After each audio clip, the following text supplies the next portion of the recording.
Hello guys, regarding dito sa iTechmo PO system namin, kapag nag-print kayo ng receipt tapos ganito ang lumabas, hindi siya nabuo, parang putol. Yan, hindi na print lahat.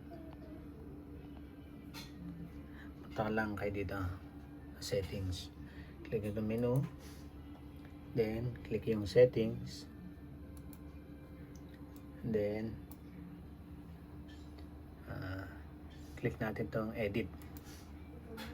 Ayan, palitan nyo tong thermal printer size, kasi ang default setting nito is naka 58, naka 80. Malapad yung printer, yung receipt paper niya, kaya naputol siya ganyan, hindi na print ng buo. So babaguhin lang to, gawin nyo lang 58. Ayan, click nyo muna yung edit, then baguhin to, gawin 58, then save. Then save nyo.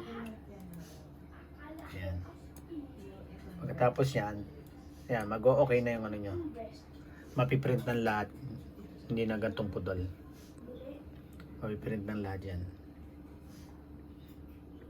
Ayan, ganun lang guys.